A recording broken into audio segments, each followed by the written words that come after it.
Hello, everyone. It's Catherine Maley, and we've got a great special guest tonight and a wonderful topic called Want a Better Converting Website? Because I know most of you do. So, would you do me a favor though, before we get started? I do like to do a tech check to make sure everything's working because, as much as I love technology, I have a tendency to push a lot of buttons. So, would you do me a favor? If you can see the first screen and you can see me and it says Want a Better Converting Website, and if you can hear me clearly, would you just type yes into the question box to the right of your screen? Excellent. Appreciate that. Okay, thanks everyone. And with that, I think we should just go ahead and get started. So, for those of you who don't know me, because I actually am doing this with Bill, my special guest. So he invited some of his doctors, I invited mine. So just in case you don't know me, I'm Catherine Maley. I wrote a book for our aesthetic industry called Your Aesthetic Practice, What Your Patients Are Saying. It's pretty popular. I interviewed the aesthetic patients. I asked them what they wanted, what they didn't want, why they chose you over somebody else. It's just full of marketing pearls. So I highly recommend it. So what happened was I was on a client on-site visit in Golden, Colorado, which, by the way, is absolutely beautiful country. And I stopped by to see my friend Bill Fukui, and he is my special guest tonight. So who is Bill Fukui? So what happened was he and I were just talking because I love internet marketing and he really knows internet marketing. And we were just talking about how things have been changing and how things aren't coming easy like they used to. And you can't just have a great website. People have to find it, but they also have to interact or be comfortable enough to actually do something after they've spent time on your website. So Bill just knows this world so well. So I said, hey, let's do a webinar together and give you solid pearls of what you can do to not just have a great website, because that's not the end goal. It's to convert those website visitors. So let me just give you a quick introduction for you. It's Bill Fukui, and he manages the marketing and the business development for Page One Solutions. And Page One's been around for a long time. They're at all the meetings, and they're an internet marketing agency specializing in marketing cosmetic practices. Now, he's a 20-year veteran of medical advertising, and he's been focusing on internet marketing for over the past 10 years. So I've been at this for 15. He's been at it for 10. So you've got some pretty good expertise here. Now, Bill's presented at a variety of conventions and meetings, and his articles have been published in numerous surgeon and administrator journals. And by the way, he and I are both going to be speaking in Orlando in this fall at the American Academy of Facial Plastic Surgeons. So it's going to be held in Orlando. We hope to see you there. So with that, I'm just going to go ahead and pass it off to Bill. Bill Fukui, can you hear us? I certainly can, Catherine. Excellent. So go ahead and take it away, and I'll be back. Oh, you know what? Let me just tell you what the agenda is. Bill's going to go ahead and present right now. And one thing I promised at the end was how we actually get these conversions to show up for their appointment. So I'll give a couple pearls on that. And then we're going to open it up for Q&A. We should leave about 15 minutes for that. So feel free to type your questions into the question box as Bill presents, because I'll be monitoring that. And then if he hasn't answered your questions during the presentation, I'll go ahead and make sure he answers them at the end. And go ahead, Bill, take it away. Well, thank you, Catherine. You're always generous in your comments about Page One and with me. So I'm going to jump right into this. And, one of the things that that I get with plastic surgeons frequently and most frequently is they're wanting more traffic, more people visiting the site and showing up on the search engines. But some of the things that I'm going to share with you at the beginning of this presentation is really going to focus on the importance of conversions, and really what I'm going to share is just some trends on what we're seeing, particularly in consumer trends. And the way that I look at those trends is using Google Trends. This is an actual recent scan that kind of shows the search traffic on Google for plastic surgery related, words with plastic surgery over the past 5 years. So you'll notice at the top up here, it's targeting May 2009 to May 2014. And you can kind of see that, early on there was some traffic, but generally the traffic for plastic surgery keyword phrases has been pretty flat over the past probably 3.5 to 4 years. We're also seeing with breast augmentation keyword phrases over this same period of time, there are some seasonal, what I would call seasonal peaks and valleys that you're seeing in this. But in general, the overall traffic for breast augmentation related keyword phrases has been pretty steady, not real bad, but we're not seeing huge growth either.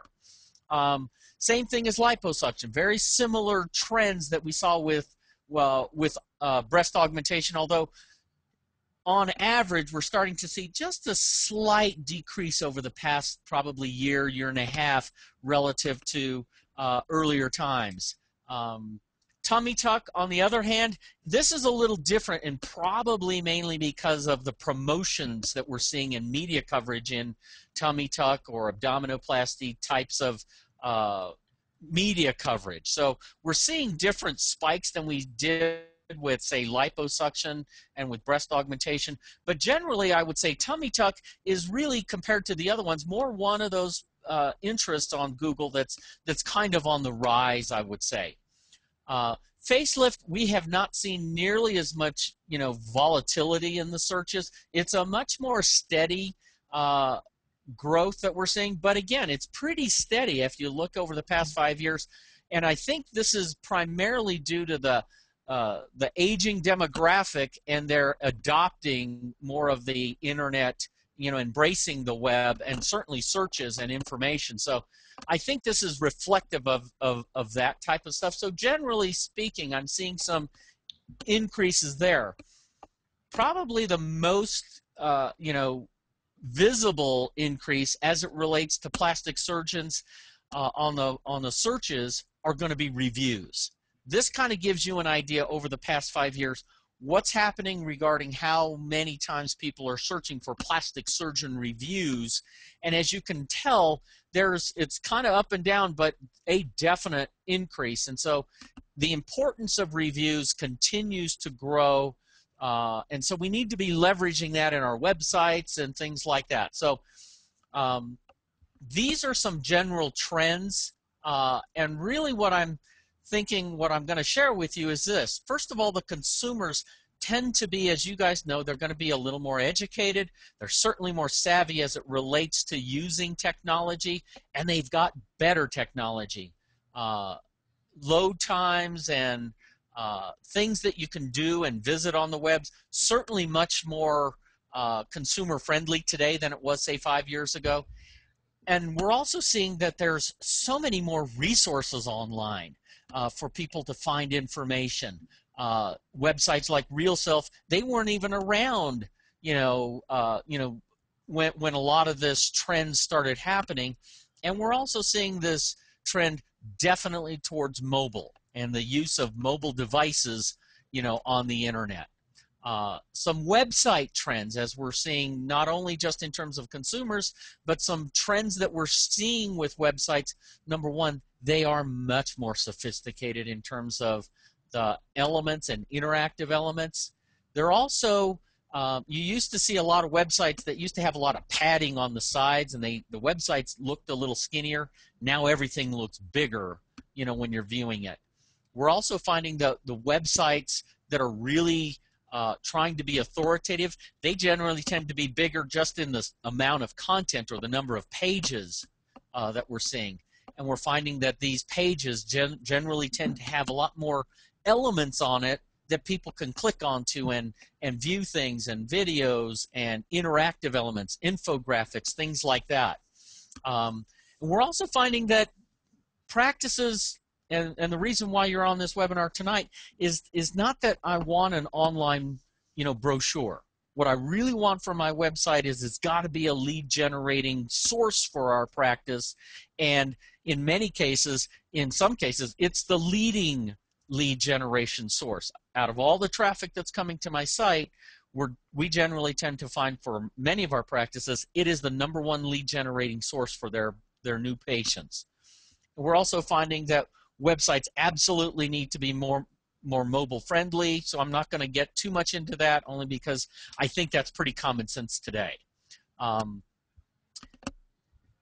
One of the things as it relates to being more mobile friendly is that we're recommending that you not only have a mobile version of your website, but we recommend it to be what is referred to as a responsive design. That will also help with conversions, and it also helps with getting better listings, because Google's indicated that a responsive website design is actually more effective in getting information to consumers and indexed on their search engines. So do talk with your webmasters and make sure that when people visit the site that it is programmed in what is referred to as a responsive platform.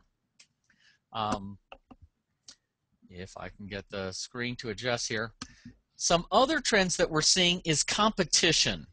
This is an overall general idea of what the cost for pay-per-click advertising, which is the primary way that Google makes its money, is based on the Google AdWords. And this kind of gives you an idea of what the average cost per click they're estimating for, and I just use San Diego as an example, but it gives you some idea as to the cost of what it costs to get on this and what competitors are willing to spend in order to attract visitors to the site.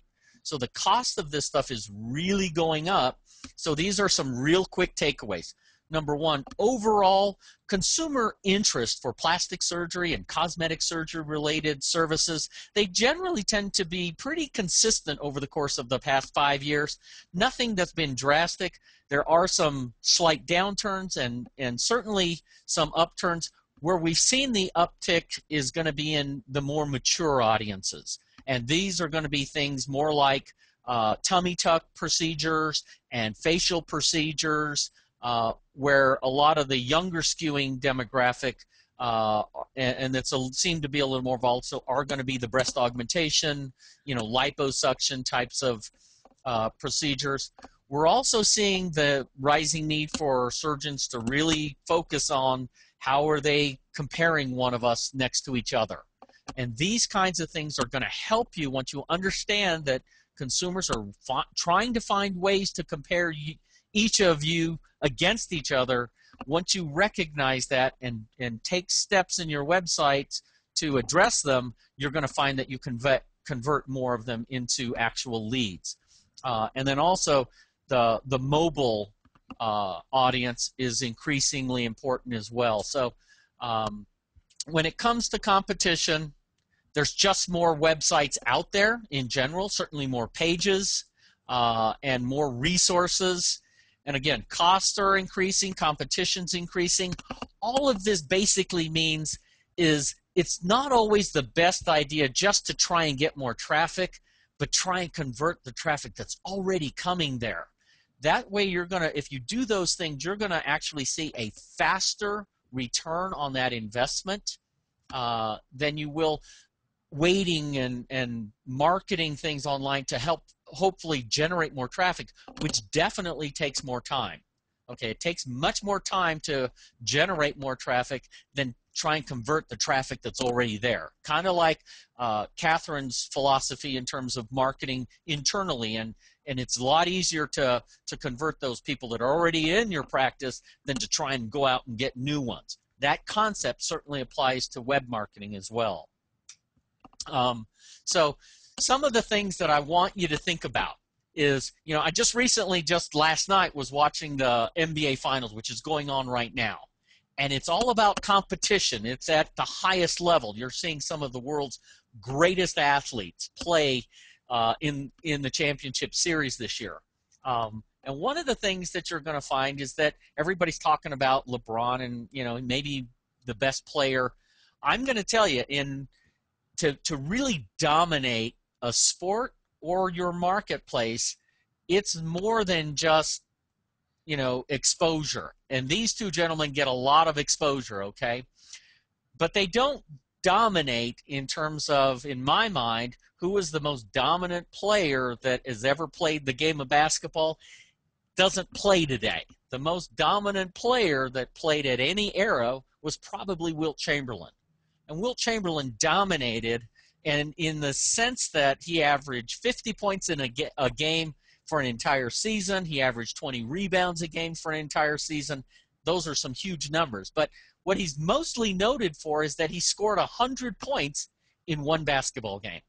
Okay, and everybody's thinking that Wilt Chamberlain was, he probably threw up 100 shots in order to make 100 points and such.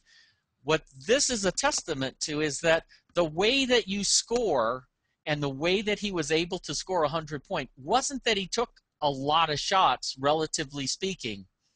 He made 57% of his shots from the field, and he made almost 90% of his free throws. It's not about how many that you've made, and there have been other players that actually took more shots in a game, but they never shot at that level of consistency and converted those shots into points. Okay, so don't think of just taking a lot of shots. Walt Frazier was quoted with this wonderful thing that I've always used. It's not about how many shots you take, it's really about how many you make. So if we think in those particular terms, it's not always about taking more shots or even getting more traffic. It's what can we do to convert the people that are already coming to our site. So here are some really quick tips, and we've got 15 of them, so I'm going to go through them fairly quickly. Number one tip is it's your mindset. When you're developing your site, it's not about you.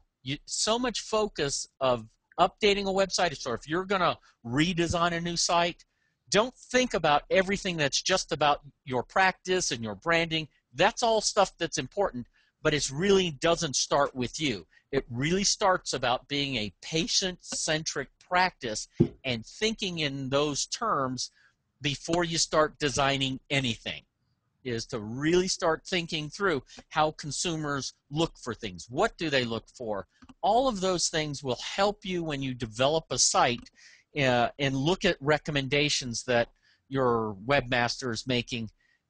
Don't think of it as I'm a plastic surgeon or I'm a cosmetic surgeon. I wouldn't do those things. To be honest with you, I don't care. Consumers do. Okay? So number one, start with consumers thinking, and when you're starting to look through your site and what it is that we could improve, go through your site. Most practices just look at their homepage, or a lot of the doctors, they may go look at their homepage, but they really don't go through the site in a lot of detail. You really need to look at internal pages even as much as you do your homepage. And what you're going to find is your website and those pages can't end in what we call dead ends. You have to think through and anticipate what is a consumer interested in. When I give them that information, you almost have to anticipate now they're a different person after they've read that content. What's the most logical next step that they're going to either want to do, or you as the professional know that they need to take? What are those next steps? And anticipate them. Don't just hope they stumble on stuff. So, for example, when you've got a page, say, for example, on body contouring, I see a lot of this in websites where all of a sudden you get down to the bottom and there's nothing to do. There's no links to click onto. There's no calls to action. There's no phone number. There's nothing there that tells me what I need to do now that I've consumed all this good information. What do I do next? Now it's kind of like, well, figure it out for yourself. Okay, when you don't direct people on what to do next, guess what? They don't do the things that you hope they do. So the idea is make sure that all of your pages go through your site page by page and make sure that they have those anticipated next steps. Tip number 3 is focused on the aesthetics. Most practices, when you go through your website, and designers are notorious for this, they try to design a website that, you know what, that you're going to approve, that you like the look and feel, that, oh, it's almost like a work of art. It's like, it's so beautiful. And as Catherine was saying earlier, it's not about how pretty your website is, it's about how effective it is.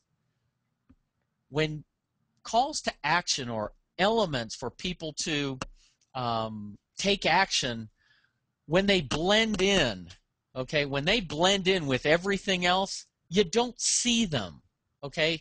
you're trying to make your calls to action look pretty and that it fits in with everything else. Don't be afraid to use colors or action colors to help avoid this effect of getting lost in all this pretty design. And make sure that your focus, when you're talking about focus, making sure that the focus of your colors draws to the right things. A lot of times you have so many, some people take it to the other extreme. They have too many. They have too many things that they want to promote. Not all things are of the same value. Limit the things that you're wanting to make sure that people see, and use action colors to make sure that one or two things stand out. Don't make everything important, because if you do that, at the end of the day, if you try to do too much, you do nothing. And make sure that when you have those action colors associated with elements on the page, that they're encapsulated within it. A lot of times I see content that's supposed to be tied to a call to action, but they're really not connected. Make sure that the content or the copy of whatever it is that you're trying to promote is butted up right next to the call to action button or element that you want people to take action on. Tip number 4 is really think through what are the actions and the activities that I want people to do and make them stand out graphically. Okay? Don't just write it in the text of your page and say, oh, well, I'm telling people to do something there. You got to do it in a lot of different ways. And you try different graphics, try different images, and you really experiment with it. And don't even think of just the graphics, but think about one thing that I encourage clients to really focus on is don't always think of just free. Everybody's thinking of free consultations, and a lot of my clients don't offer free consultation. I don't always recommend that's the best thing. But there are things that consumers, especially online, find that they want. And the one thing that internet users are consistently wanting is convenience. Instant. This is a immediate gratification audience. So try different calls to actions that identify your calls to actions, for example, as instant help or quick, or even like your phone, maybe it's information hotline kind of thing. But the idea is to give people the understanding that they can get what they want faster, etc., by contacting us instead of going out there and doing more surfing, that we can get them what they want and get it faster for them because that's what they want. Tip number 5, you've probably seen contact forms on the websites, but a couple of things. Number 1, you really need contact forms on every page. If you require people to find a contact us button and click on it, you will lose a certain percentage of those visitors. And secondly, contact forms are a call to action in and of themselves. They are an immediate means for people to take some action and do something. Secondly, it needs to stand out. Your mini or quick contact forms can't be the same color and everything else that's on all of the other elements of your website. Again, it's that camouflaged, effect. Make sure that these things stand out on the page, that people's eyes gravitate towards them. Make sure you don't put too many forms fields in there to fill out, because the more you require them to fill out, the less that they're going to do it. And this is important. Most of the practices that I see when I look at these contact forms, they don't put their phone number in it. Notice in this particular one, it does have the phone number in there. What that subliminally does is when you're saying, ask Karen, what that's telling people is if you don't have a phone number on there, what that's telling visitors is, please email us because that's the way we prefer you contact us. If you don't provide them with a phone number right where it's asking, as I said, put the calls to action and the content right next to each other, butt them next to each other, the phone number is an important element here. It tells people that the first way of getting the information or asking Karen is to call. If they want to fill out the form, they can, but always promote your phone number in your mini contact form. The other element that I see missing in most contact forms is I don't see any relationship building elements in forms. Keep in mind, people don't choose your practice mainly because you're the best surgeon or the best cosmetic practice. They don't know what that is. People choose to do business with people and people that they like, trust, and have developed some form of relationship or rapport with. The good news with the internet is people feel like they can do that without ever stepping foot in your office. They can visit your site and feel like they can get to know you. Heck, people even go out and get married online without ever meeting the person that they're wanting to get married to. It's amazing.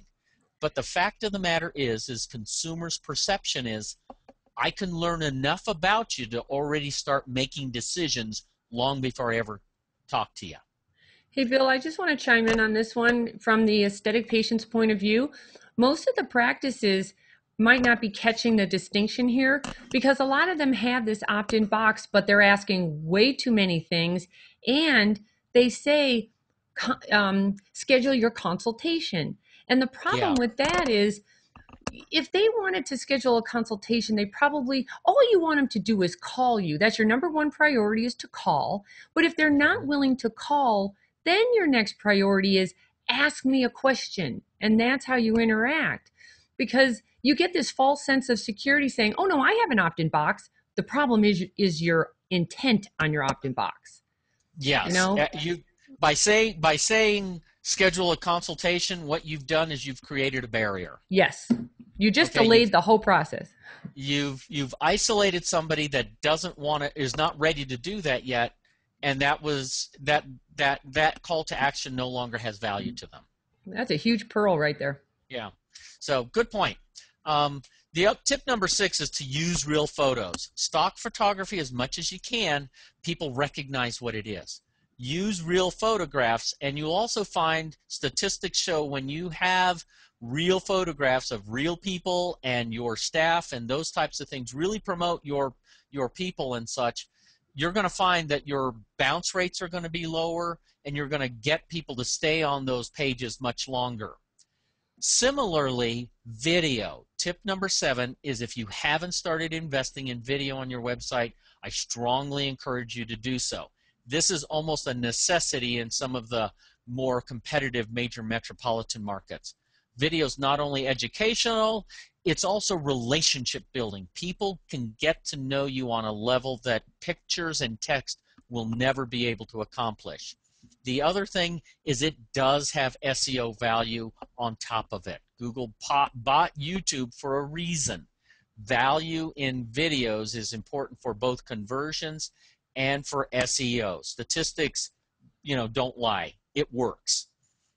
Tip number 8, don't overlook the value of the About Us section of your site. Most practices spend so much time on these other pages, they forget the most important page is people want to get to know you, and statistics do show that the trend is towards less on the procedure pages and more on the about the practice and the before and after galleries, okay? And if that's where people are going, you need to make sure that your About Us section is really packed with good information and really helps differentiate you from everybody else. This is not about just pounding your chest and saying how good you are, but you got to do the kinds of things so that people feel like they know you, know your practice. So don't skimp on images, don't skimp on the content and information, and definitely use quotes from patients and such like that, but focus on the About Us section is really important. Search activities. One of the things that we're going to find when people visit the sites, statistics show that out of post-search activities when they visited a site, 11% of them will contact the business through online, meaning sending one of those email forms. Okay, statistics also indicate that with that same group, 46% of them actually contact the business via telephone. Okay, this is great news. This is great news for, number one, for the website marketer who understands they've got to focus their lead generation and how they design things and how they lay out things, how they write things to generate phone calls. Number one, online users are not only willing to do it, but your team, your staff, you guys are so much better at converting phone call leads than email leads. So make sure that when you're developing your site, that phone calls are the primary objective. And the way that you do that is to don't just put a phone number with no action tied to it and assume that they're going to, quote, get it. Put content next to it so that they recognize what you want them to do with that phone number. And don't just put it in the banner and forget about it the rest of the time. You need, just like in radio or any kind of other advertising, frequency is your friend. Multiple times on a page is a good thing with your phone number. And include phone numbers in all those call to action, all the contact forms, making sure that you've got all those things that you want people to do, that it's tied to the first step is call us. Okay, so really focus on phone calls. Tip number 10, for those of you who have not engaged with or tried or seen these chat boxes that show up, these are elements that allow consumers to have instant engagement with your site that's more personal. Okay, there is a certain audience, just so you guys know, when you guys think about when I text somebody, the expectations that I have when I send a text is different than if I send an email. My wife gets all over me when I don't respond to her texts, but when she emails me, I don't have to respond to that for days and it's okay. Okay, so when she sends a text and I don't respond, she's like, well, why didn't you respond to my text? I said, well, I was kind of, the expectation of text is different than email. So when you use chat services, what you're going to find is that our statistics show when we add this element into a website, we have seen upwards of about 100% increase in overall lead conversion from the traffic that's coming to that site when we add this element. Okay, so definitely consider live chat. Tip number 11 is tracking and testing all the things that you have on your site. Okay, and what this means is heat map testing. You can't make design changes and see what's working and what's not working unless you have good information. And when I'm talking about heat map testing, the things that I'm talking about is similar to this. Heat mapping will identify what are the hot zones and hot elements of a page. And if you're not seeing or using this kind of data, now you're making changes to a website, and you may be, for instance, you may be removing an element that may be working really well, okay? Just because you thought, well, I just don't think that that's working.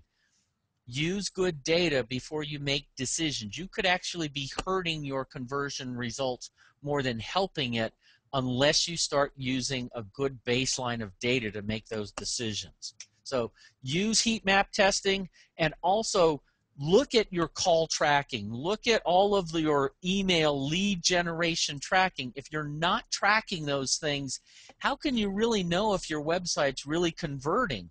You don't. You're just making an assumption. Accurate data is critical if you're going to be making conversion changes and updates to your site. Make sure that these elements are there and that you could make decisions based on what's happening in real time instead of just hoping my staff asks the right question so I know how many leads I'm getting. Tip number 12, it's about your content. I kind of mentioned earlier how many of you actually go back and actually look at internal pages of your site. I also encourage you to look back and read the content. When's the last time you actually read your, facelift page, or your breast lift page, or your Juvederm page, or whatever it is?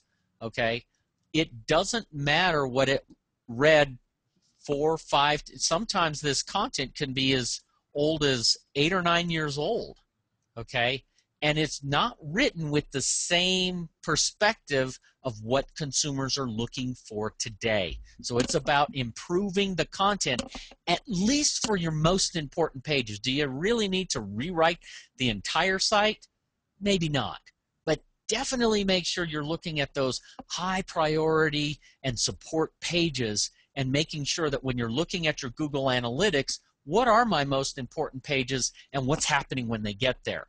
And if you're not finding that they're staying on that page, or visiting and doing things, clicking through content, that kind of stuff, then go back and look at those pages and actually read it. Don't just look to see how pretty it looks or what graphic elements you can put in there.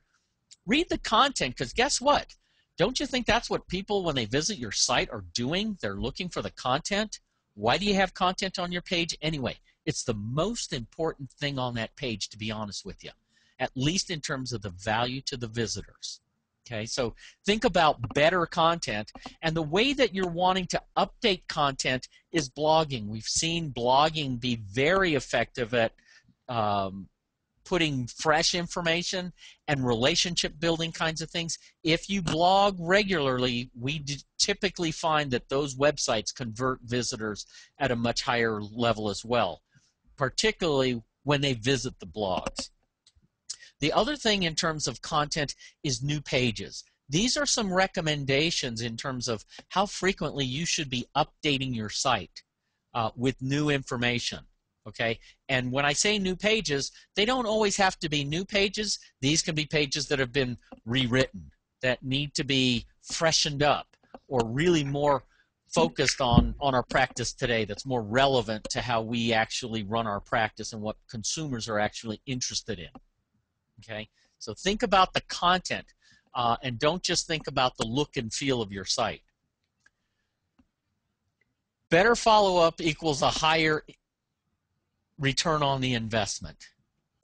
This is tip number 13, is if you're really wanting to improve the conversion, and I don't just mean website email leads or phone call leads, it's, we all understand that the value of all the marketing and efforts that we're doing is, I want butts in seats. I want people to walk through the door so that I can actually do consultations.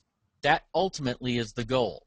And until they reach that threshold, all of this work that we're doing is going to fall short if we don't do this.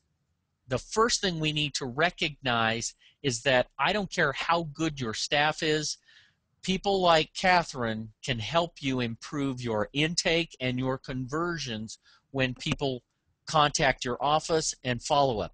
If you don't recognize, and I see this a lot when I talk to practices, they think they're so good that, oh, we already do all this stuff. Well, the minute you assume that you're doing everything right, I guarantee you, you are leaving opportunities on the table. And when the practice, when a doctor says, oh, well, my front desk gal, she's perfect, nobody's bulletproof. You always need to be working at improving, and it starts with evaluating yourself. And understand, the only way that these players like Michael Jordan and LeBron James get to where they are, they practice. They practice and practice and practice. They do get better, and so will your staff. So don't assume that they're where they need to be. There's always room for improvements. Follow-up sales. Not only is it important to generate and convert those leads into people where your staff is really good at emailing and following up and taking those phone calls and turning those into scheduled consultations. It's how do we follow up with leads? Here's a Harvard Business School did a research on different businesses, and of these businesses, 70% of them were business to consumer businesses and leads. Of that, you're going to find that statistics show that when you respond within the hour, it's the time that it takes for you to respond. 37% when you respond within the hour, you are going to significantly increase the opportunities for your practice. This gives you an idea of how many people respond within the hour, how many of them respond within 1 to 24 hours, etc. What this basically is saying that there's a large number of businesses that don't respond within a reasonable amount of time, and they leave opportunities that they spent so much money to generate on the table. Okay, so some of the things that it's important in terms of how quickly these online leads grow cold. Statistics show that if you respond within less than an hour, you are 7 times more likely to actually have a connection and contact and engage that prospect than if you waited even just an hour or longer. Okay, 7 times. That's pretty significant when you're a salesperson.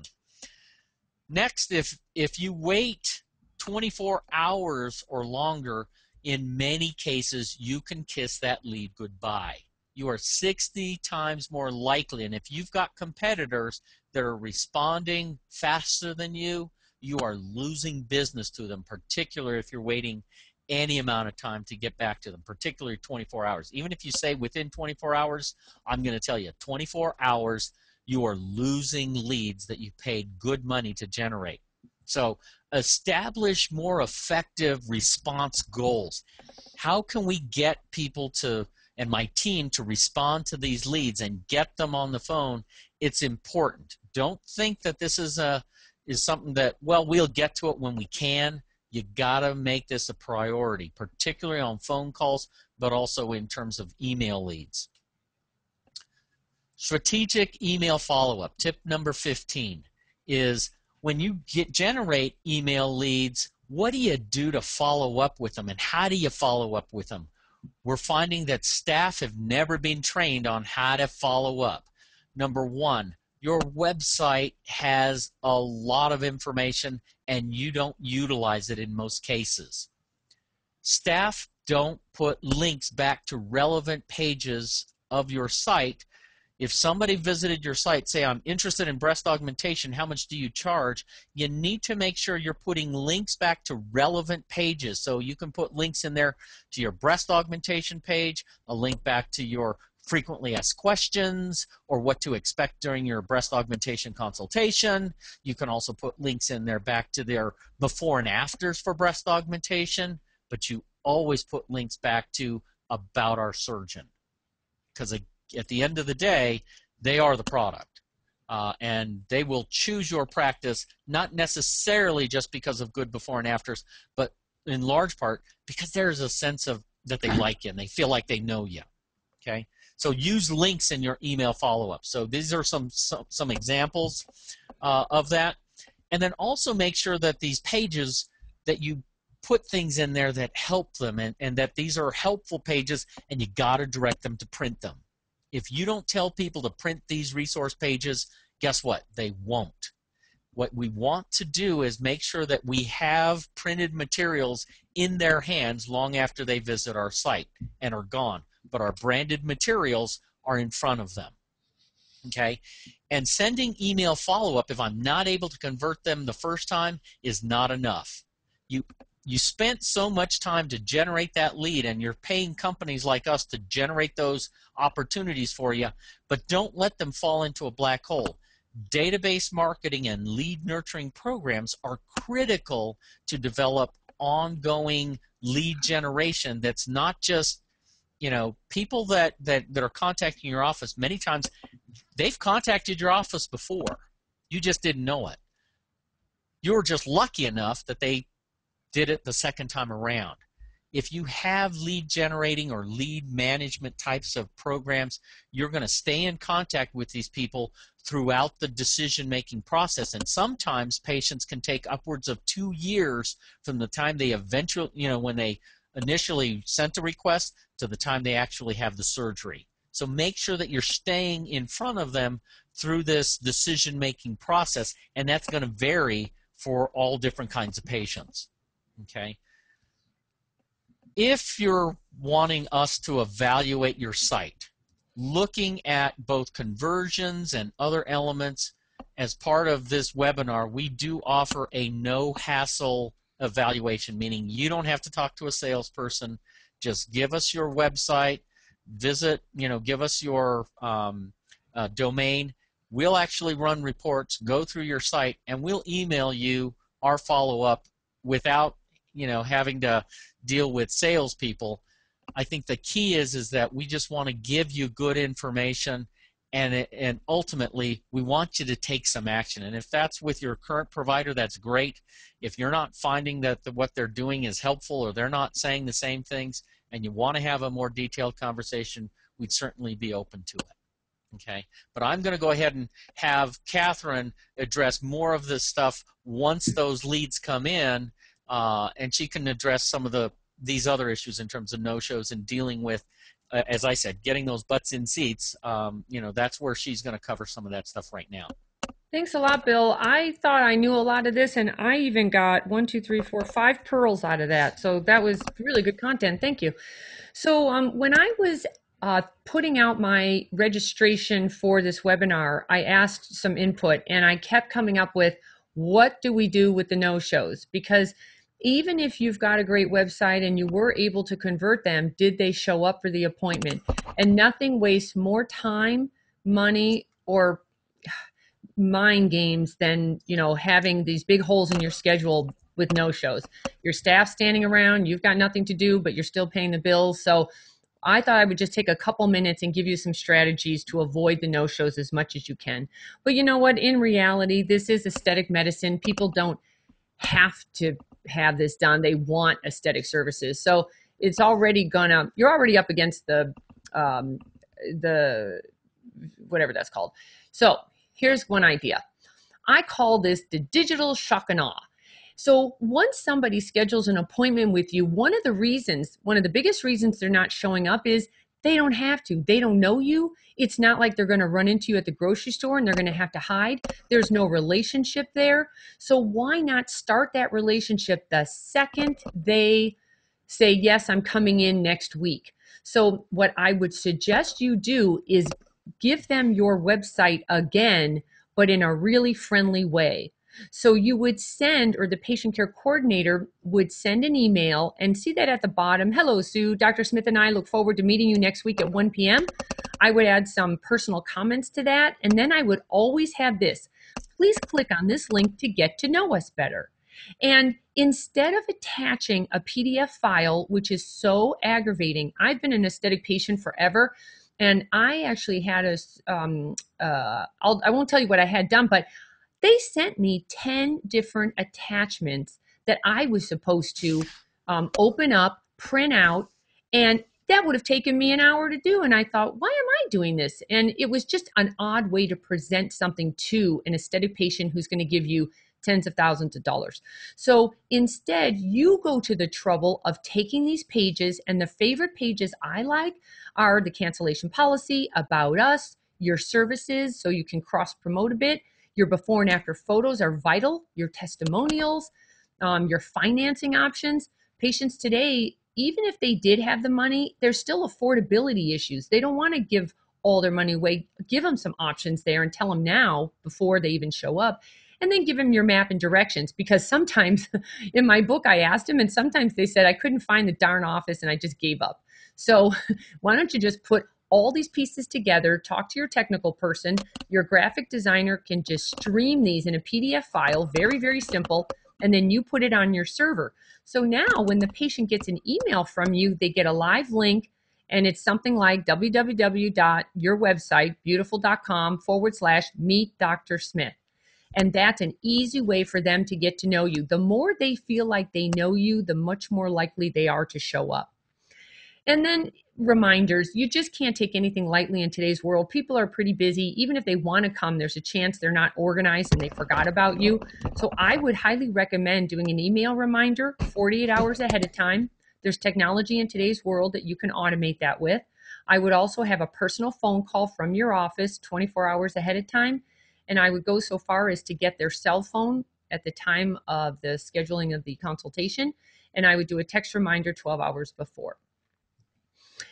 Here's another thought. When you might as well start charging fees. If no shows are such a big issue in your office, you're wasting so much money. And it's not just money, it's just the opportunity cost of doing something important that you can't do because you scheduled this time. And it's also just the mind games that plays where, you're just so exhausted and so hassled by that. So here's an idea. To charge a fee, the way you do it is to present it correctly. For example, Sarah, because Dr. Smith is very popular and his time is valuable, so we do charge a $100 consultation fee, and it is applied to your procedure should you decide to move forward. Would you prefer to use a MasterCard or Visa? If your staff can get used to saying it like that, it's not the what the content is, it's how it was presented. You just said that Dr. Smith is very popular, and we humans love, it's called scarcity, the law of scarcity. We love what everyone else loves. So you just bragged about the doctor, and you said why there's going to be a consultation fee because he's so popular. And then you just keep going. You don't ask a yes and no, you just keep going. Would you prefer to use your MasterCard or your Visa? Psychologically, now they're saying to themselves, okay, it's $100. Okay, let me see. I guess I'll use my MasterCard. So they're not saying to themselves, should I, yes or no? They're saying, okay, which one should I use? Here's another thought. Sarah, just so you know, I'm going to need a credit card to hold your time spot, and you'll not be charged as long as you call us 24 hours in advance if you need to make a change. Would you prefer to use a MasterCard or Visa? So just in case you're not dying to do a consultation fee because nobody else in your area offers that, here's a much smaller step to take. You're just going to take their credit card to hold their spot. And there's no way they're going to be charged unless they don't show up. And then you just keep going. Would you prefer to use a MasterCard or Visa? You always answer a question with a question is my motto. So that is it for the formal part. I see that we have a bunch of questions. So Bill, can you hang around for a little bit to answer some questions? I can stick around, not a problem. Okay. The one that came up when you were talking about blogging, somebody said, can my blog post count as new pages on my website if my blog is built into my website? The answer is yes. In fact, blogging strategies are just that. Pages of your, when you post a new blog, it will actually post a separate website page. So when you actually click on the blog entry, once it's in there, it'll actually open up the page that it created.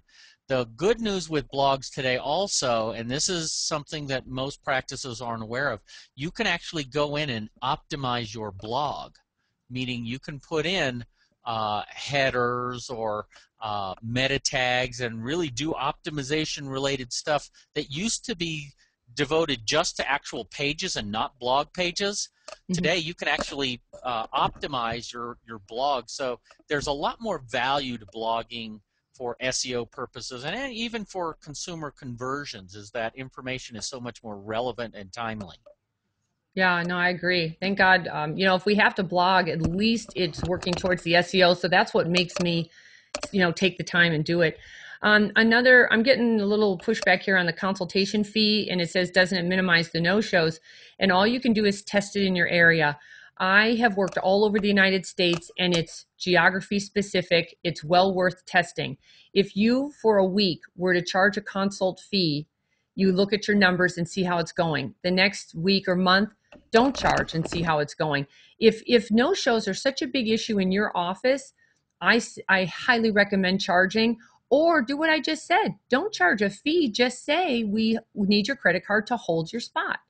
So it's just getting to be such a big issue out there. I've seen offices that are just getting pummeled.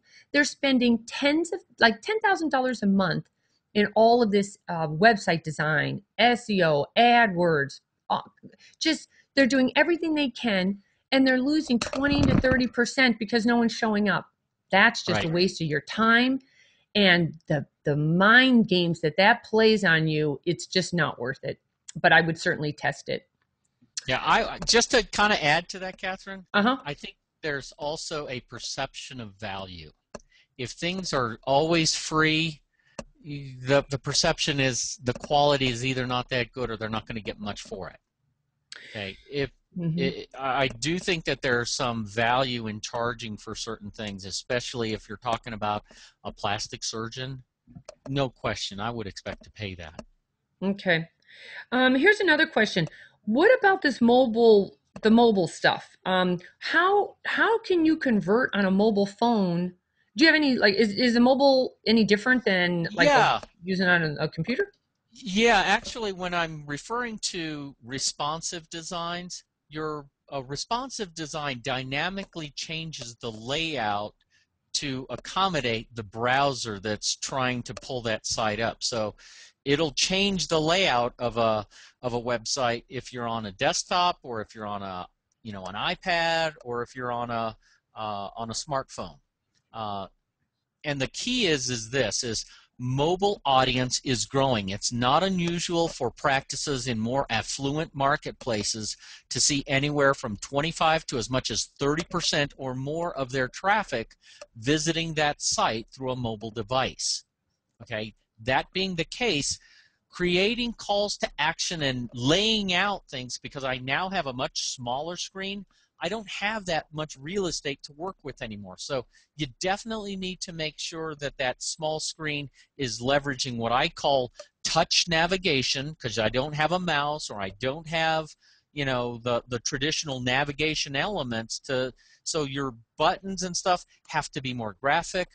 But probably the most important thing to improve your conversions is, number one, you got to start with phone numbers, and it's got to be so that they can touch it and actually it just pulls up and starts calling you instantly.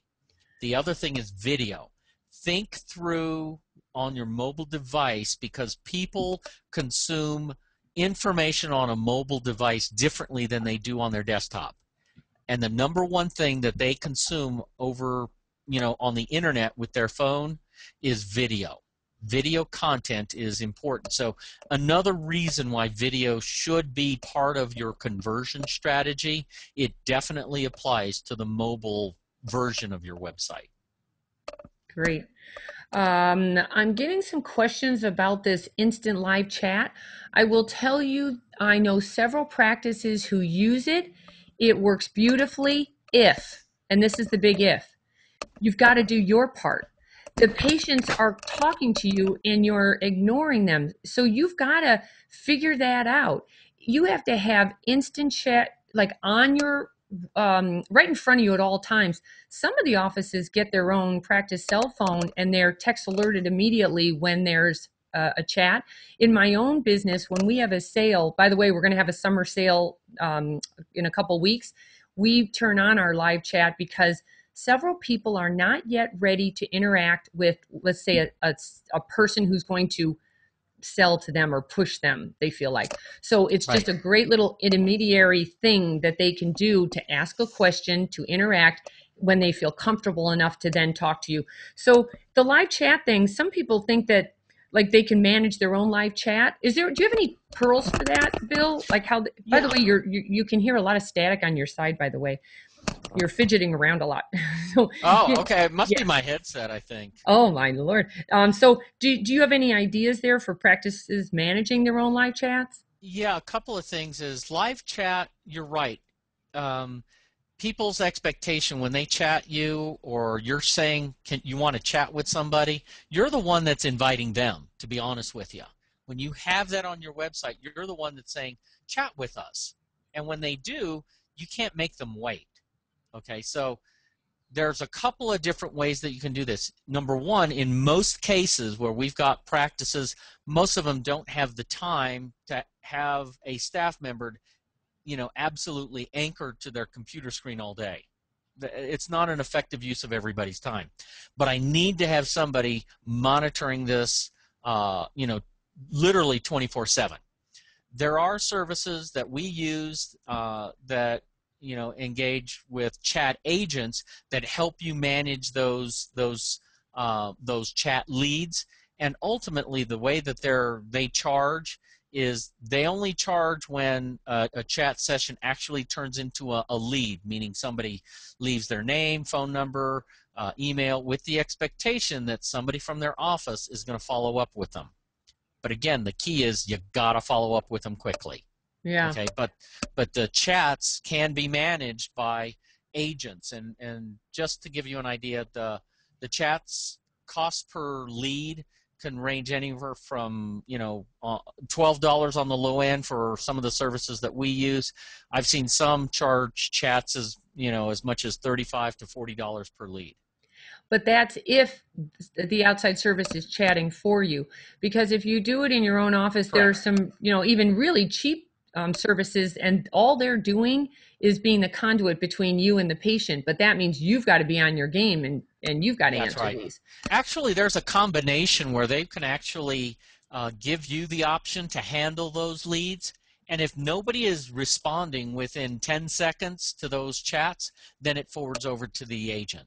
Oh, that's a great idea. Then you've got your So covered. Good. That's now great. it's kind of the best of both worlds, Yeah. basically. No, I like that. Hey, here's an interesting question that I don't know. What is a good bounce rate for a website? Bounce rates, to be honest with you, bounce rates is a number that I think is somewhat deceiving. It depends on the audience that's coming to your site. One of the things that you can look at is how many of the visitors to your site are unique, meaning it's the first time they visited your site.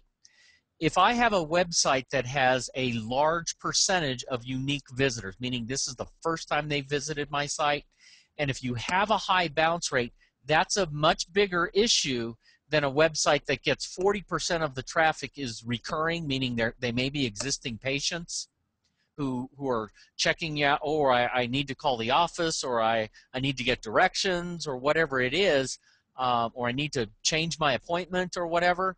Those visits are going to, impact your bounce rate. So I would start, first of all, if you have what I would call a high bounce rate, would be anything, 60, 70% bounce rate. That's particularly high if you're getting most of your visitors, the vast majority of visitors are first-time visitors. But if you get a lot of recurring visitors, to have a high bounce rate is not a problem, because most of the time they're getting the information that they want, which is typically your phone number. Okay. Now, here's a question about online booking. Because if you think about it, several of the practices have tried this online booking with very mixed results. What's your experience there, Bill? Online booking is kind of, it is an immediate gratification. I think the online booking is primarily mainly for existing patients. If you're really expecting your new prospects, people that don't know you, to go online and book, and you're going to find that I'm a little nervous about those types of people, because I do find that you're going to see, unless they're doing the kinds of things that you're telling them to do in terms of uh, you know uh, reminders and staying on top of them. If you're not doing those kinds of things, they're going to be booking time aside in your scheduler that ultimately you're going to have a lot of holes, and you're going to have a lot of you know expectation. You're going to get frustrated with it, to be honest with you. Yeah, I would Um, say that's not ready for prime time yet. I just think it's just rife with issues. Yeah, I Yeah. think the only time I would suggest the online scheduling is when they're patients of records, and patients can be accessing, a patient login section of your site. Now that's different. Okay. Okay, Yeah, if I it's agree. just anybody can do it, that's a problem.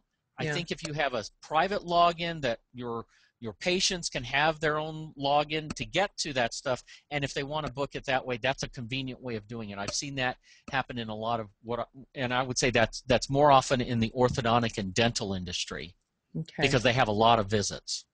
Mm-hmm. A couple questions are coming up about the social media icons. Yeah. And I'm glad somebody said that, because I've watched so many practices spend a fortune on SEO and website design, and the designer, instead of putting a phone number up in the upper right hand corner, which has always been known to be the place for a phone number, because that's where your eye typically travels, is up to the upper right hand corner. Instead, they put all of these social media icons. One of my issues with that is, why would you send somebody away from your website when they just got there? So my question to you, Bill, would be, where am I wrong? Where do you put social media icons that do not conflict with your intent, which is to keep them on your website, interacting with you, and booking or calling? Okay. I'm sorry, calling. Good question. That's a good question. What you really need to do when you're looking at your site is you need to prioritize. You need to prioritize in your head and execute it on the site. What's the most important thing I want people to do? Yes, I'm going to tell you right off, there is no substituting phone calls as the primary action I want everybody to do when they visit that site. That's a given. I always want to reserve my most important things for my highest priority activities, and that's phone numbers. I will say this, that the social media icons, now be clear that there's different types of social media icons. There are what are referred to as share buttons and just links to your social media platforms. Okay, share buttons, you're seeing more and more of those on websites where somebody can actually like a page or share a page, and those are different icons, that, elements, than just say a Twitter graphic that links to your Twitter handle. Okay, so, but in terms of where that should go on the page, I do believe that the rational thinking of most people is that I came to this page for a reason. I either navigated to it or Google indexed it because I did a search, and the information is the most important thing, not my social media. I would suggest those social media buttons be below those other calls to action. Social media, just so you know, in my opinion, how it relates to marketing and selling online, it's a relationship building tool. Okay? It's a way for people to get to know us on a more personal level, just like the About Us page and just like videos. But the primary actions of a given page is to contact the office, and I would agree with you. It's not intended to take up really important real estate, which is lead conversion. Lead conversion for most of my practice is the most important thing. Great. All right. And what about the action colors? Somebody's asking, what is the right color? Like, let's say my website, and you know what happens? I know what happens with practices. They've spent a fortune on the design and it's beautiful, but now they don't want to do some weird color that stands out. But and Yeah. and it's so counterintuitive to what you want, because they want the camouflage because it looks beautiful, but that's not what's effective. So let's say you had a beautiful lime green and gray and white and black website, for example. Like, what would you call an action color for that? Okay, action colors, just so you know, when you're talking about we've all uh, had some, art classes growing up and stuff, and there's the color wheel, and there are what we refer to as color families and color groups, and ultimately each color has a contrasting opposite. Okay, the opposite of different colors, and what you're really wanting, not necessarily for it to be an eyesore, but you can use shades of different colors so that it does stand off of the page, but it isn't like this glaring, eyesore of a call to action. It can be more subtle. I would suggest that the colors be contrasting, but you can do them in those what I would call areas of gray. Shade that, so instead of it being, I've always said, everybody says red is an action color. In many cases it is, but I don't always say that red is the right call to action color when I'm on a particular site, especially something that I want to be as subtle as a plastic surgery site. And some of the Okay? plastic surgeons don't use red because it is the color of blood. For the and that's what all the consultants tell them, and I Yeah. agree with that. So I do think that the contrasting, so if you have the green, it may be a gold color. Yeah. but something that's going to contrast it. But the other thing that can make things stand out isn't just the color, but it's even the shadowing, the Yes. shading of things so that it almost looks three-dimensional, or something that makes it appear to be standing off the page. That overlapping, the layering effects give those action elements also more depth. And even the shape of things, you can put it in a circle if everything else is Oh, very, straight lined. And that is a great point because, for example, in websites where you see a lot of block yes. kind of layout, and yet when you have an oval shaped call to action button, just the shape of it, you're not seeing the corners on there. Yeah. Okay, it breaks the eye from what it's seeing throughout the page. It's violating that what it's seeing. So I agree. That's a great comment. And what about, and I'm getting several comments on this content business. A lot of the doctors have heard about authorship and how they need to be writers, and certainly there, it takes time to do that. What does make for better content? What are they supposed to be writing about? Okay, here's a great exercise. Is that content that when I say better content is about what's value to the consumer, right? It's not about what I think is important. It's about what they think is interesting, or what they're asking. I'm going to tell you that the most important content, or the best content, is derived out of the questions. The questions that you guys get all day long. Okay? We deal with patients who a lot of times we assume, and there are times when people will regurgitate an answer because they've said it so many times. But why do people keep asking the same questions? It's because nobody answered them. They don't have them. So, a good example is, we're all familiar with like Real Self and how they pose questions to the doctors. Mm-hmm. Well, taking that concept, and I have to, I'll throw some kudos out to Real Self. They've done some things right.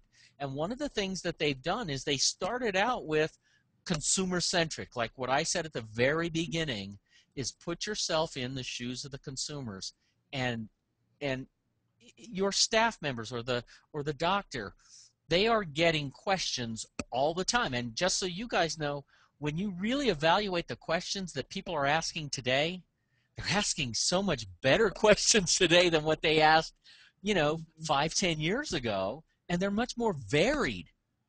Those are the kinds of questions, and your well articulated answer can help them. So when you get somebody that says a question about this, you really need to have that content already out there. Okay. The other thing is that there is this move towards what is referred to as semantic search, or Google's intelligence about conversational search. So like, what you're finding now is people are, because they're doing searches on their phone, guess what they're doing? They're not typing in their questions. They're not typing in the search anymore. They're talking their inquiry in. It's that, Siri, what's the nearest restaurant to my location? Okay. Those aren't restaurant Denver. Okay. Now the search strings that are being entered into Google's now becoming more intelligent. So a lot of the questions that you're going to be answering, and that I think consumers are looking for, those are the ones that need to be in your blog. So when you're writing content, hey, I got this question on this. Good question. We get this all the time. Here's our answer. Okay. That blog entry, because of the title of it, may exact match what somebody's looking for when they're searching, may even show up in some of the search results. Nice. Okay, and there are some questions about photos. When is it too many photos? When is it not enough photos? And what if you're not allowed to use photos? And what happens when your patients won't agree to having their photos shown? I will say Okay. one thing about, if you're in a state that doesn't allow before and after photos, I highly, highly recommend you add those 3D animation movies. Don't add gory YouTube videos. but add those 3D animation that explains a procedure. And then I don't know what Bill, what do you recommend when you're trying to, do you have any recommendations on like how many photos are too many or not Yeah. enough, or how do you get I, the patients to give them to you? the good question regarding photos, because it's such an important part of conversion. Mm-hmm. Uh, Photos Photos are are so. everything. Oh boy, they sure are. When they say a picture says 1,000 words, there's no doubt. The key is how it's organized, and then what it is that you put out there. Number one, don't always assume that people, and I'll use the example of breast augmentation. Okay, don't assume that the people that are coming to your breast augmentation before and after photos, that what they're wanting is the most radical outcomes. The wow, look at the difference between this one and that one. That's not what they're looking for. You know what they're looking for? They're looking for somebody that looks like them. Yep. Okay, they're looking for somebody that matches their skin tone, that matches their breast size, maybe their areola shape, or whatever it is. You need to make sure that the pictures, and that you organize pictures based on what are the most common body types and body shapes, and even skin tones. So if there's ethnicity, if you have a practice with a lot of ethnicity, don't be burying those before and after. Make sure that those are the ones that you're putting up at the top, so that what you want are the most, what I would call, the common denominator images of the most common solutions, and I organize them appropriately. That is so true. Patients are looking for themselves in those photos. So if you have a certain ethnicity or ethnic group that trends towards you, be sure you've got those photos there. Oh So yeah. that is it. I didn't realize it was so late, and everyone has stayed. So this was really good information. Thank you so much, Bill. You were fantastic. Well, I I appreciate learned a the lot. offer. It sounds like the others have too from the feedback I'm getting. By the way, we're going to give you the replay of this, but I need a minute to convert it to a file that you can easily open. So you can watch for that in the next 48 hours. We'll have that to you. But please feel free to contact Bill. He's at 800-916-3886. He's at pageonesolutions.com. You can certainly give me a call, Catherine Maley, 877-339-8833. I'm at cosmetikimagemarketing.com. As a matter of fact, we just redid our website, so I'd love you to check it out. And Wonderful. yeah, well, actually, I need to go put some of these things on it that I just learned tonight. So we'll be tweaking that as we go. And that's it. I hope you enjoyed this. I look forward to your feedback. Thanks, Bill, and thanks, everybody. Okay. Thank you. Good night. Bye bye.